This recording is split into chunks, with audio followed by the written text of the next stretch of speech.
여러분 금이한양이라는 말을 많이 들어보셨죠? 예, 금이한양. 비단 옷을 입고 고향으로 돌아온다라는 그런 뜻이 있지요. 이건 무슨 말이냐면 즉 여러분 고향을 떠난 사람이 출세해서 성공하여서 영광스럽게 고향으로 돌아온다는 얘기지요. 여러분 1944년에 충북 음성 작은 마을에 한 소년이 태어났습니다. 여러분 이 소년은 이제 어린 시절에 이제 충주로 이사해서 그곳에서 성장하고 학교를 다니게 되는데 사실 집안이 형편이 너무너무 어려웠대요. 그러다 보니까 뭐 그때 당시는 다 그렇지만 전기조차 들어오지 않아서 가난한 환경 가운데 그렇게 이제 공부를 했다고 합니다. 그래도 이 소년이 아주 열심히 공부해서 고등학교 시절에 적십자 주최 영어 경진대회에서 우승을 하여서 미국을 방문하게 되었대요. 그래 갖고서 이 소년이 백악관에 초청을 받아서 미국의 존 F 케네디 대통령 여러분 들어보셨죠? 그 대통령을 만나게 됐어요. 근데 그 대통령이 거기에 온 청소년들에게 이렇게 얘기를 했다고 합니다. 세계 지도자들은 서로 잘 지내지 못할 때가 있지만 젊은 여러분에게는 국경이 없습니다. 중요한 것은 서로 볼 손을 내미는 것입니다. 이렇게 얘기를 했대요. 그때 이 소년이 마음속에 꿈이 하나 생겼대요. 그게 뭐냐면 나는 장차 외교관이 돼야지. 그래 갖고서 그 꿈을 가지고 이 소년이 그것을 향해 달려갔는데 결국 이 소년이 나중에요. 세계 최고 국제 기구인 유엔에서 제8대 사무총장이 됩니다. 그 사람 이름이 바로 누구예요? 여러분도 잘 아는 반기문 사무총장이에요. 여러분 그분이 이렇게 어렸을 때 그런 꿈을 갖고 그리고서 이분이 사무총장이 돼서 고향으로 돌아갈 때 고향에서는 난리가 났어요. 왜? 한마디로 금이 환영한 거죠. 출세해서 돌아온 거예요. 국제적인 인물이 되어 갖고 오신 거예요. 그래 갖고 그분이 고향으로 돌아갔을 때 여러분 수많은 사람들이 축구 경기장에 모여 갖고 그분을 환영하는 아주 대대적인 축하 행사를 벌였다고 합니다. 여러분 이것이 금이 환영 아니겠습니까? 여러분 성경에도 금이 환영한 인물이 하나 있습니다. 바로 여러분이 잘 아는 야곱입니다. 야곱은 고향을 떠날 때 지팡이 하나 빈손으로 고향을 떠납니다. 그런데 그가 집으로 돌아올 때는요. 바로 수많은 또 아내와 그리고 또 수많은 자녀들 그리고 두 대를 이루는 많은 가축들 그리고 종들을 데리고 그리고 기양하게 됩니다. 여러분 이것도 금이 한양이 될 수가 있죠. 그런데 오늘 말씀에 나오는 이 나오미는 고향을 떠나서 10년 만에 고국으로 돌아왔지만 금이 한양은커녕 남편 잃고요, 두 자녀 잃고요, 고통스럽고 초라한 기양을 맞이하게 됩니다. 여러분 그래서 룻기 1장 19절에 오늘 본문 말씀 보면 이들이 고향에 돌아가는 모습이 나오거든요. 제가 읽어보겠습니다. 이에 그 두 사람이 베들레헴까지 갔더라. 베들레헴에 이를 때에 온 성읍이 그들로 말미암아 떠들며 이르기를 이가 나옴이냐 하는지라 그랬어요. 여러분 이때 당시는 여러분 잘 알겠지만 이때가 사사 시대잖아요. 이때 여러분 다 지파별로 땅을 분배받았잖아요. 그러니까 베들레헴에는요 다 친척이야. 다 아는 사람들이에요. 친족 공동체거든요. 그러니까 지금 나오미가 들어오니까 10년 만에 나오미가 동네 돌아오니까 동네에서 난리가 났어요. 더구나 당시에 나오미가 떠날 때는요. 나름대로 고향에 있을 때는요. 잘 살았거든요. 나름대로 그래도 괜찮았거든요. 그랬는데 10년 만에 돌아왔을 때 사람들이 얼마나 기대를 했겠어요? 그런데 돌아온 나오미가 돌아올 때는 너무나 초라하게 돌아왔던 거죠. 그러니까 사람들이 반갑기도 하고 그리고 놀랍기도 하고 그래서 이가 나오미가 아니냐 하면서 지금 이 나오미를 맞이하는 것이죠. 여러분 여기에서 우리가 생각할 게 있습니다. 여러분 나오미를 맞이하는 베들레헴 사람들 바로 그들의 공동체에 대해서 우리가 잠깐 좀 생각해 봤으면 좋겠습니다. 여러분 공동체라는 것은 여러분 영어로 커뮤니티라고 하거든요. 공동체를 영어로 커뮤니티. 여러분 이 단어는요. 라틴어에서 나왔습니다. 여러분 컴이라는 것은 함께란 뜻이고요. 여기 무누스 이거는요. 섬김, 책임 이런 뜻이 있어요. 한마디로 공동체는 뭐냐면요. 서로 섬기며 책임을 나누는 것이 공동체입니다. 그런데 여러분 저는 이것을 생각하면서 그러면 진정 아름다운 공동체는 뭘까? 여러분 이 나오미가 실패하고 이렇게 고향으로 돌아왔잖아요. 그러면 이 여러분 이 나오미가 왔을 때 아마 두 가지의 사람들이 나올 거예요. 어떤 사람들은 진정으로 환영하고 반기면서, 어떤 사람들은 겉으로는 표현하지 않아도 그렇게 잘 살겠다고 가더니 적고를 하고 돌아왔네. 이렇게 또 속으로 비난하는 사람들도 있을 거예요. 그런데 여러분 우리는요. 우리 이걸 통해서 우리 교회 공동체를 한번 생각해 보자는 얘기죠. 우리가 누군가가 여러분 예수님을 떠나 돌아왔거나 처음 새 가족이 돌아왔을 때 우리는 어떻게 그들을 맞이해야 되는가? 그리고 또 우리는 어떻게 그들을 대해야 되는가? 한번 생각해 봤다는 얘기죠. 여러분 왜 그러냐면, 그래서 저는 이거를 보면서 여러분에게 한 가지 시를 여러분에게 한번 소개를 하려고 합니다. 여러분 아마 처음 들어본 시일 수도 있습니다. 제가 그래서 어떤 것이 아름다운 공동체일까 하며 생각하면서 여러분에게 시를 한 편 들려드리려고 하는데, 그냥 앞부분만 잠깐 발제를 했습니다. 한번 읽어드릴게요. 나 거기 서 있다. 박노해 시인이 진 겁니다. 몸의 중심은 심장이 아니다. 몸이 아플 때 아픈 곳이 중심이 된다. 가족의 중심은 아빠가 아니다. 아픈 사람이 가족이 중심이 된다. 공감하십니까? 그렇죠? 여러분 우리가 보면 몸의 중심은요. 우리가 심장 같지만 건강할 땐 심장이지요. 그런데 여러분 몸에 아픈 곳이 생기면 그 아픈 곳이 중심이에요. 왜요? 온 신경이 글로 가거든요. 그렇죠? 우리 생각 다 글로 가거든요. 가족도 마찬가지죠. 처음 여러분 가족이 뭐 아무 일 없을 때는 아빠가 그리고 아버지가 가장이겠죠. 가정의 또 중심이겠죠. 그런데 여러분 아픈 가족이 있으면요. 그분이 가족의 중심이에요. 여기 뭐 아픈 가족이 있는 사람이 있겠지만 왜? 온 가족이 거기에 집중합니다. 그죠? 그래서 그 사람을 돌보고 케어하죠. 저는 이것이 바로 공동체의 정말 참된 모습이 아닌가. 여러분 우리가 공동체가 건강할 때는 우리가 함께 가지만 정말 아픈 공동체가 오거나 또 새 가족이 오면 우리는 그 사람을 중심으로 그 사람이 회복되고 치유되기를 위해서 함께 도와주고 섬겨야 된다는 것입니다. 그래서 저는요, 우리 교회가 정말 이런 공동체가 됐으면 좋겠어요. 우리가 서로 우리 성도들 중에 혹시 우리가 또 신앙생활 하다 보면 아프거나 힘든 성도들이 있을 수 있거든요. 그러면 우리는요, 함께 그를 위해서 같이 기도해주고 격려해주고 그리고 그가 회복될 수 있도록 우리가 같이 함께하는 우리 그런 하늘의 교회 성도들이 되기를 축원합니다. 여러분 그리고 이 공동체는요 두 번째 또 뜻이 있어요. 그건 뭐냐면요. 함께라는 뜻과 여기 무누스에는요. 아까는 제가 뭐라고 그랬어요? 섬김, 책임이란 뜻이 있다고 했잖아요. 요 두 번째는요. 어떤 뜻이냐면요. 선물이란 뜻이 있어요. 이 공동체에. 여러분 이게 뭐냐면 한마디로 이 공동체는요. 서로에게 선물이 되어주는 모임이라는 거예요. 여러분, 여러분 옆에 있는 분들이 여러분에게 선물 받나요?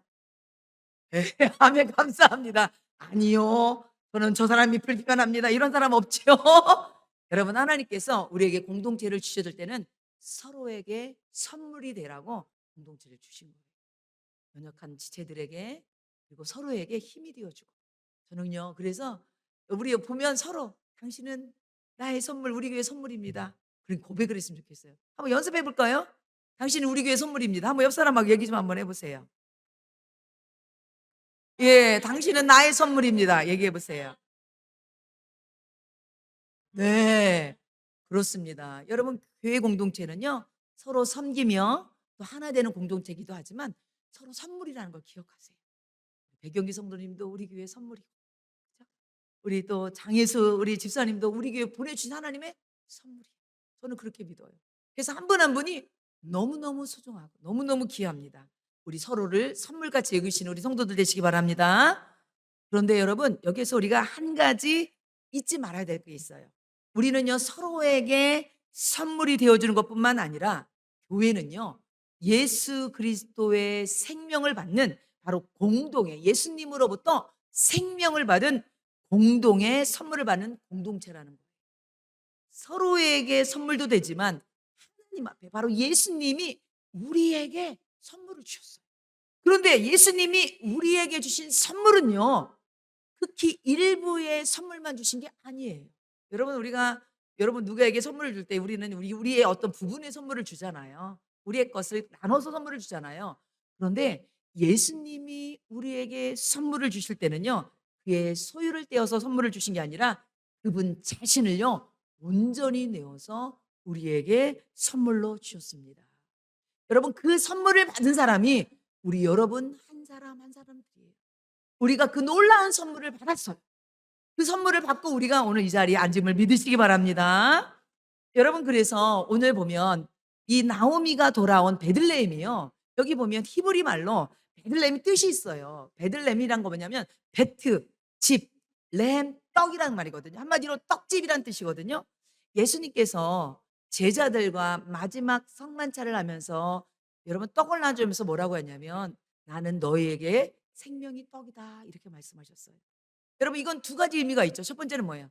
내가 너희를 위해서 십자가에서 몸을 찢어 너희를 구원한 생명의 떡이라는 말씀과 함께 떡을 나눠줄 때는요, 여러분, 이미 찢어진 떡을 준 게 아니라 하나로 된, 여러분, 우리 이렇게 여러 영화 같은 거 보면 예수님이 동그란 이렇게 누룩 없는 빵 같은 거 보면 찢어갖게 막 주시잖아요. 그런 것처럼 원래 교회는요 하나야.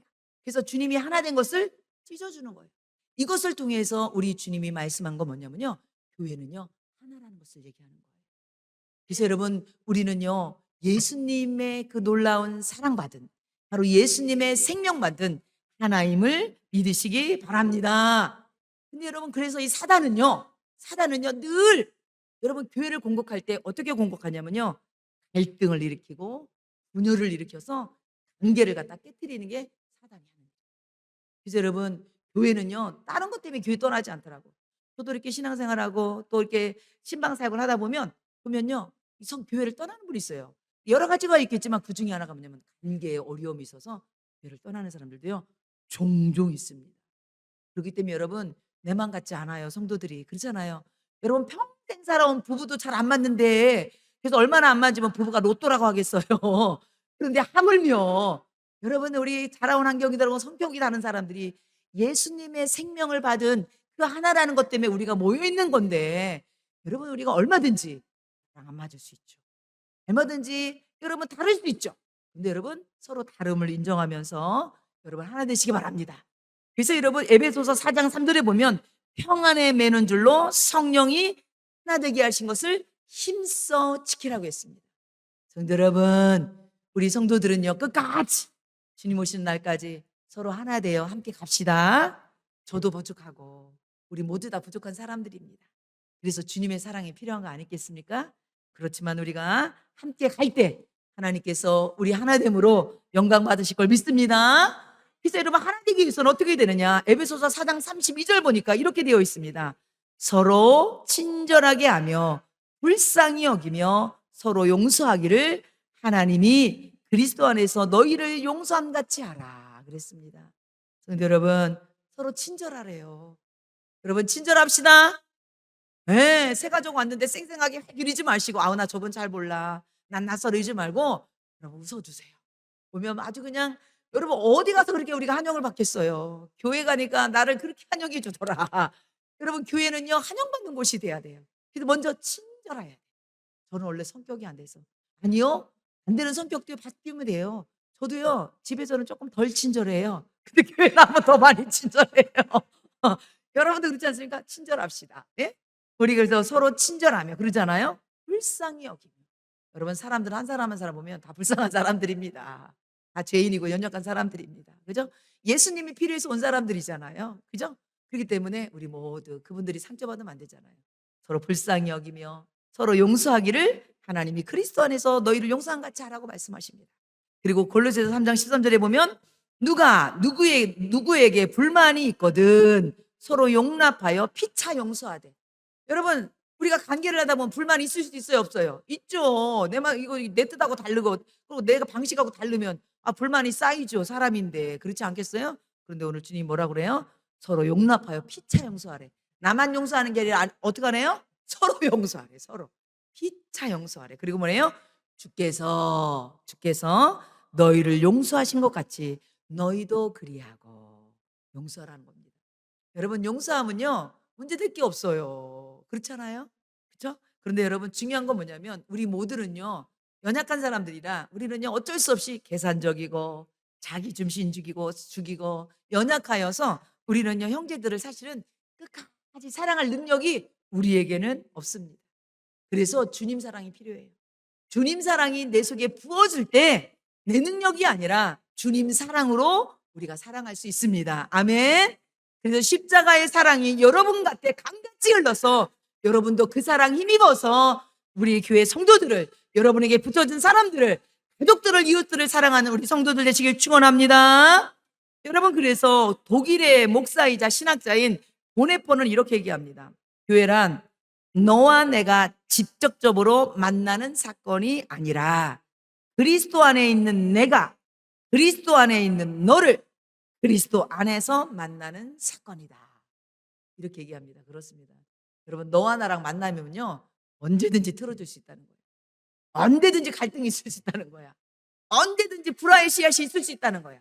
그런데 뭐래요?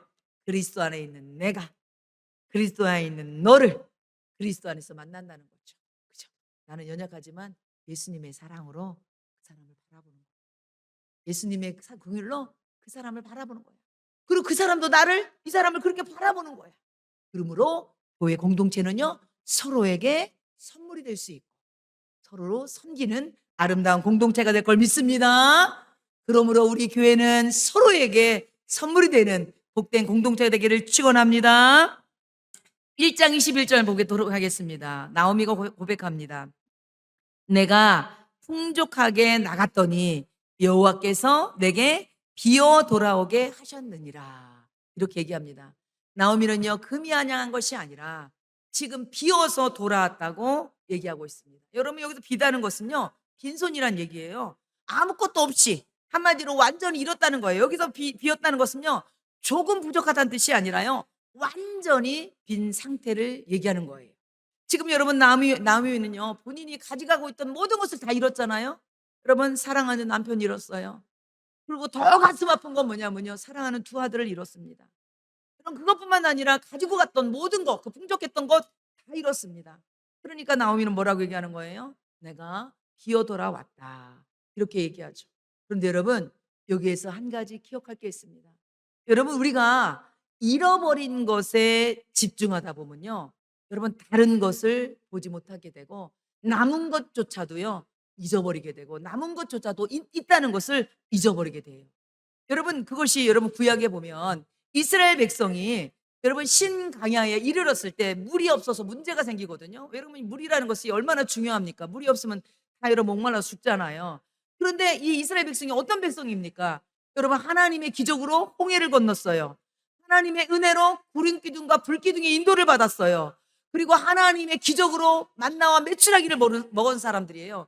뿐만 아니라 이미 여러분, 이들이 목말랐을 때 출애굽기 17장 르비딤에서 보면 모세가 반석을 쳐서 물이 나오게 해서 물을 먹은 경험이 있어요.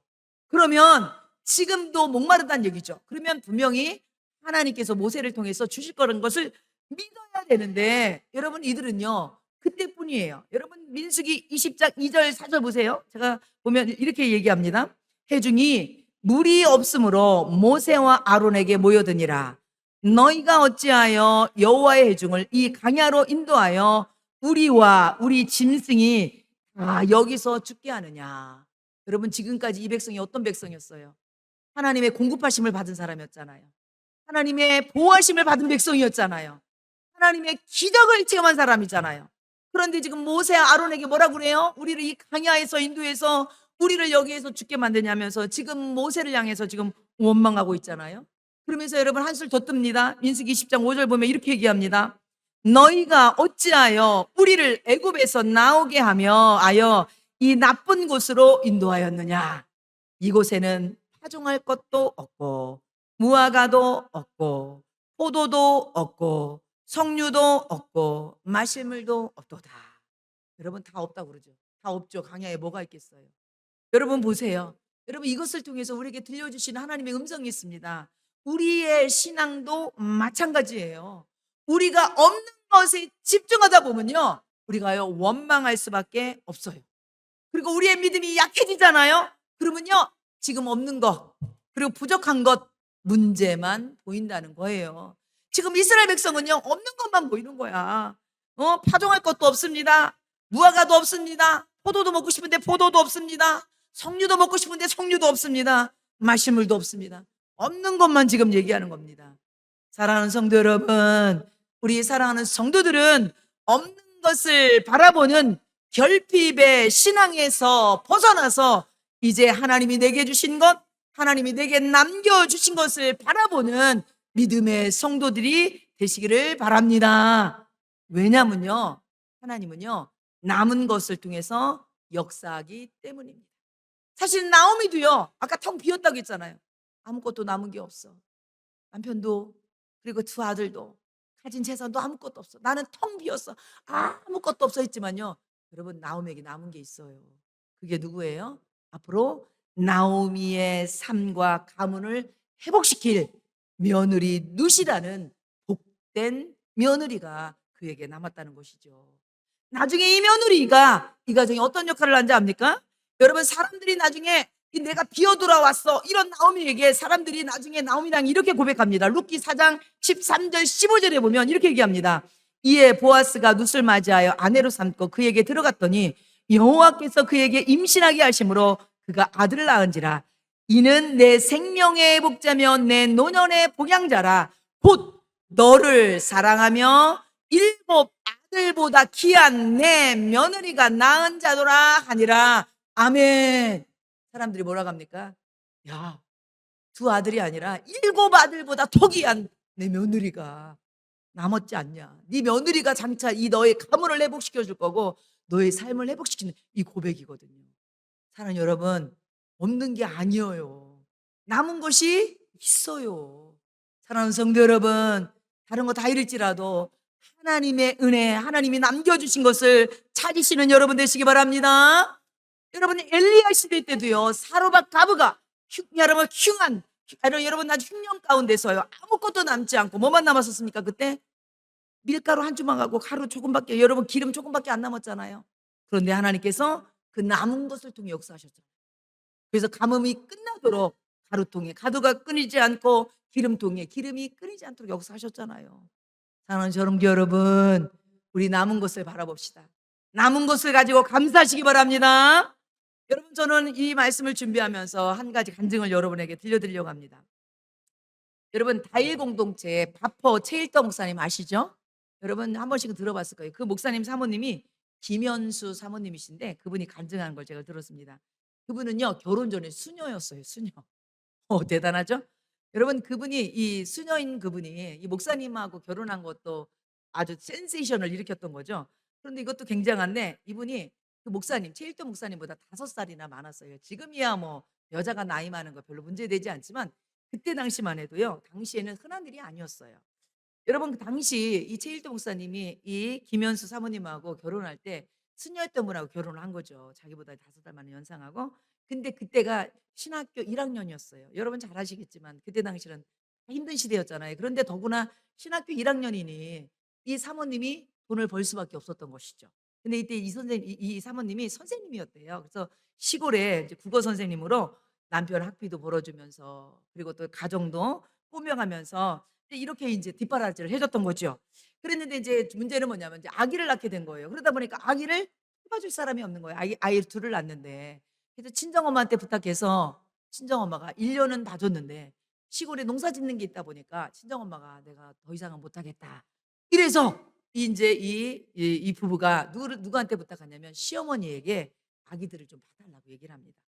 그랬는데 어머니가 5년 동안 와서 봐주는데, 중요한 건 뭐냐면 이 김현수 어머님이 시어머니가 오신 그 5년이 너무너무 힘들었던 시간을 보냈던 거예요. 왜 그러냐면 이 시어머니는요, 홀로 되셔서 아들 하나를 키웠거든요. 그런데 아들이 결혼한다고 했는데 수녀였네. 더구나 5살 많아요. 근데 어머니 입장에서는 아들이 목회를 갈 거니까 이왕이면 목사님 집안의 딸이나 장로님 집안의 딸하고 결혼하면 목회에 얼마나 도움이 되겠어요. 그런데 이런 사람하고 결혼을 하니까 이 시어머니는 너무너무 마음에 안 드는 거예요. 그러니까 같이 있으면서 이 며느리 하는 모든 것이 이뻐 보였겠어요? 다 미운 거야. 여러분, 다 그래 갖고서 매일 혼내키는 거예요. 여러분, 혼나는 것도 좀 적당히 혼내야 되는데 아주 그냥 사흘이몰 다 하고 매일 혼내키니까 이 사모님이 나가서 일하는 것도 벅차는데 오자마자 몸이 오기만 하면 어머니가 그렇게 혼내키니까 이게 스트레스가 말로도 할 수가 있는 거예요.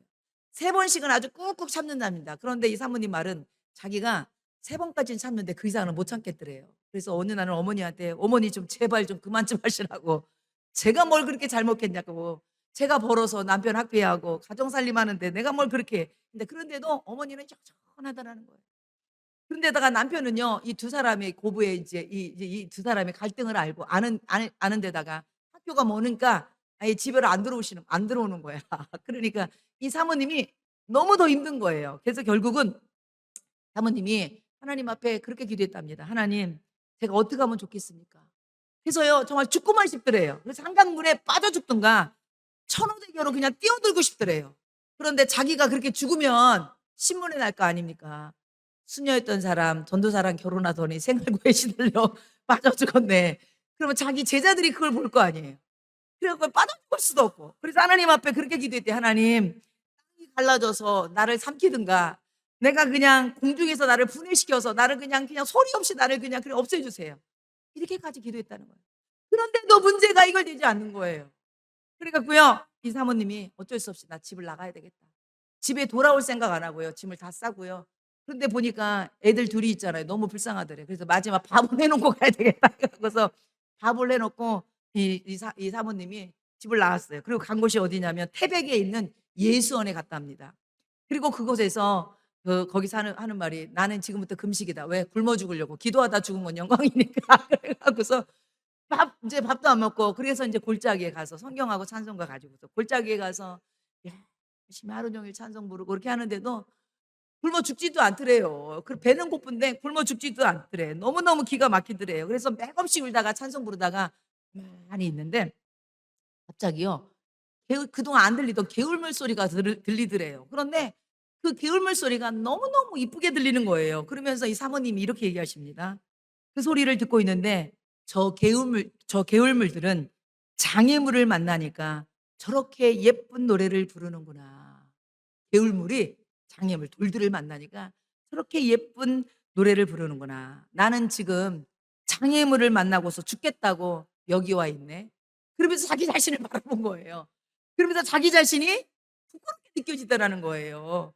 그러면서 얼마든지 나도 저 개울물처럼 나의 인생의 장애물들을 노래로 바꿀 수 있지 않을까. 그러면서 생각해 보니까 자기에게 슬프고 힘든 일만 있는 건 아닌 거예요. 자기는 그동안은 자기가 제일 힘들었다고 생각했는데 생각해 보니까 자기가 있을 집도 있죠. 남편도 있죠. 예쁜 아기들도 있지요. 형제도 있죠. 친정어머니도 살아계시죠. 직장도 있죠. 자기가 갖고 있는 게 많다는 거예요. 여러분, 딴 때는 안 보이더니 여러분 다시 한번 하나님의 은혜를 받으니까 그게 보이기 시작하는 거예요. 그러면서 이 사모님이 그때부터 기도가 나오더랍니다. 그렇습니다. 사랑하는 성도 여러분, 우리가 은혜가 없잖아요. 은혜가 메말라지잖아요. 없는 것만 보여요. 불평하고 그러면요, 여러분 원망만 나와요. 그런데 은혜가 여러분 임하잖아요. 그러면요, 있는 것이 보이기 시작합니다. 감사가 회복됩니다. 사랑하는 성도 여러분, 우리 사랑하는 성도들에게 이런 놀라운 은혜가 회복되기를 축원합니다. 나오미도요, 다 잃었다고 생각하고 그 옆에 있는 룻을 보지 못했어요. 그렇지만 하나님께서 나오미에게 룻을 남겨주셨어요. 여러분, 오르바는 떠났잖아요. 여러분 룻도 떠날 수도 있었어요. 그런데 하나님이 룻이라는 며느리를 남겨주셨잖아요. 사랑하는 성도 여러분, 하나님은요 지금도 여러분에게 남겨주십니다. 아멘. 여러분, 그러면 룻기 1장 20절 다시 보겠습니다. 나오미가 다시 한번 이어서 이렇게 고백합니다. 나오미가 그들에게 이르되 나를 나오미라 부르지 말고 나를 마라라 부르라, 이렇게 얘기합니다. 왜요? 나오미란 뜻이 뭐라고 그랬어요? 기쁨, 즐거움, 희락이라는 뜻이라고 했잖아요. 나는 지금 기쁘지 않다. 내 삶은 나는 지금 비어 돌아오고 있고 나는 지금 너무 초라하고 나는 지금 상처받고 나는 너무 힘들다. 그러니까 더 이상 나를 나오미라 부르지 마라. 왜? 그 이름에 내가 부끄럽다, 이 얘기인 거죠. 그러면서 나를 뭐라 부르는 거예요? 마라라 부르라. 마라는 뭐예요? 고통, 쓰다, 이런 뜻이거든요. 내 인생은 쓰다, 고통밖에 없다, 이런 얘기죠. 그러면서 나오미가 이어서 고백합니다. 룻기 1장 20절 보세요. 이는 전능자가 나를 심히 괴롭게 하였음이라. 21절, 여호와께서 나를 징벌하셨고 전능자가 나를 괴롭게 하셨거늘 너희가 어찌 나를 나오미라 부르느냐 하니라 그랬습니다. 여러분, 지금 나오미는요 뭐라고 얘기하냐면 본인이 이렇게 괴로운 이것을요, 여러분 뭐라고 해석하냐면 하나님께서 이 불행의 원인을 바로 여러분 자신의 고통과 불행을 하나님의 손길 안에서 지금 해석하고 있는 것입니다. 여러분, 모든 어려움이, 모든 불행의 원인을 우리가 쉽게 단정질 수 없지만, 여러분, 이 나오미는 지금 본인에게 당한 이 불행을 지금 뭘로 보는 거예요? 하나님의 손길 안에 해석하고 있는 거예요. 이게 뭐예요? 전능자가 자신을 괴롭겠다고 이렇게 고백합니다.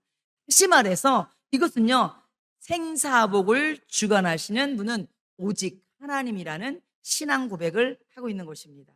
그러면서 하나님의 주권을 인정하면서 겸손히 회개하는 심정으로 고백하고 있는 것입니다.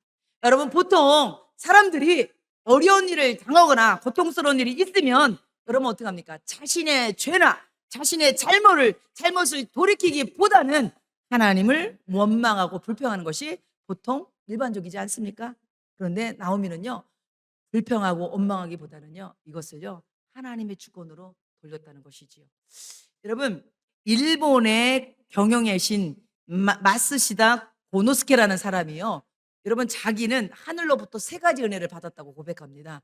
첫 번째는 뭐냐면, 여러분, 세 가지 은혜라니까 좋은 것 같죠? 근데 이분은 이렇게 얘기합니다. 첫 번째, 가난한 것. 두 번째, 허약한 것. 못 배운 것을 받았다고 얘기합니다. 여러분, 우리가 이것을 어떻게 하늘의 은혜라고 얘기할 수가 있어요? 그런데 이분은 그렇게 얘기합니다. 왜 그러냐면서 이분이 설명합니다.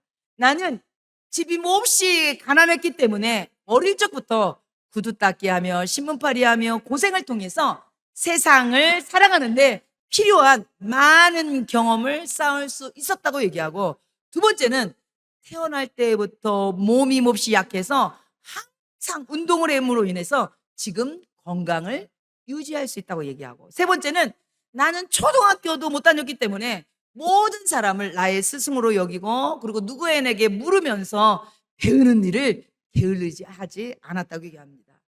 여러분, 이 사람은요, 자신의 열등감과 상처를 불행으로 여기지 아니하고 은혜로 해석했다는 것입니다. 사랑하는 성도 여러분, 우리에게 있는 열등감, 우리에게 있는 상처, 우리도 은혜로 생각하시기 바랍니다. 왜요? 하나님이 그것을 통해서 여러분을 회복시켜 주시고 여러분을 감증자로 세워줄 것을 믿습니다. 성도 여러분, 그리고 우리가 잘 아는 여러분, 김양재 목사님 잘 아시잖아요. 이분이 사역하다가 유방암에 걸리시잖아요. 그런데 이분이 머리에 두건을 쓰면서 설교하시면서 이렇게 얘기하시는데 좀 인상적이었습니다. 이분이 그동안은 내가 남의 고난만 해석하다가 이제 내가 내 고난을 해석할 기회가 됐다고 이렇게 말씀하시면 뭐라고 얘기하시냐면, 본인이 암 진단 받았을 때 하나님 왜 하필 납니까? 왜 나에게 이런 고통입니까? 이렇게 물은 게 아니라 그 암을 통해서 자기 자신을 뒤돌아봤다고 하더라고요. 그러면서 자기 자신의 교만함을 보고, 그리고 성도들을 눈물로 이해하게 되었고, 오히려 이것이 본인의 축복이었다고 그렇게 고백하고 있습니다. 대단한 분이시죠. 그렇습니다. 사랑하는 성도 여러분, 고난은요, 여러분을 무너뜨리기 위해서 오는 것이 아니라 때로는 우리 자신을 돌아보게 하고 하나님을 더 깊게 만나는 통로임을 믿으시기 바랍니다. 여러분, 그래서 이 나오미 말하라고 자기 자신조차도 나는 말아야, 자기 자신조차도 말하라고 고백한 그 나오미의 삶을 하나님이 나중에요, 진짜 나오미 기쁨으로 회복시킵니다. 여러분, 그게 룻기 4장 14절에 나와요. 볼까요? 여인들이 나오미에게 이르되 찬송할지로다. 여호와께서 오늘 내게 기업 물을 자가 없게 하지 아니하셨도다. 이 아이의 이름이 이스라엘 중에 유명되기를 원하노라. 그랬습니다. 아멘. 여기 보니까 여인들이 뭐라고 해요? 나오미에게 뭐 하기를? 찬송할지로다. 네. 나오미가 뭐라고 했어요? 나는 말하라 그랬더니, 아니, 하나님이 너의 가정에 행하신 것을 찬송할지로다. 하나님께서 이 가정을 회복시켜 주셨다는 것입니다. 사랑하는 성도 여러분, 우리 삶 가운데 어떤 마라가 기다리고 있을지 모르겠지만, 사랑하는 성도 여러분, 하나님께서는 반드시 여러분의 삶 또한 마라를 넘어 나오미 기쁨으로, 희락으로 회복시킬 것을 믿습니다. 결론입니다. 여러분, 이 룻기 1장 22절에 보면 이렇게 얘기하고 있습니다. 나오미가 모압 지방에서 그의 며느리 모압 여인 룻과 함께 돌아왔는데 그들이 보리 추수 시작할 때에 베들레헴에 이르렀더라. 이렇게 얘기하고 있습니다. 그렇습니다. 여러분, 이들이 베들레헴을 떠날 때는요, 아주 흉년으로 인하여서 흉흉한 벌판이었는데, 이들이 돌아와서 베들레헴 성문을 열을 때 여러분 그곳에는요, 무르익은 추수를 앞둔 보리들이 쫙 있었다는 것입니다. 여러분 성경에 왜 1장 22절에 이거를 왜 써놨겠습니까? 여러분 여러분 룻기 1장은요 흉년으로 시작해서 지금 추수로 끝나는 거거든요. 여러분 이것을 통해서 나오미의 흉년의 삶도 로 하나님께서 풍요의 삶으로 바꿔주신다는 사인입니다. 사랑하는 성도 여러분, 오늘 예배 자리 난 우리 복된 성도들, 여러분의 삶에도 흉년이 있을지라도 엘샤다이 전능하신 하나님께서 풍성한 추수의 삶으로 바꿔주실 것을 축복합니다.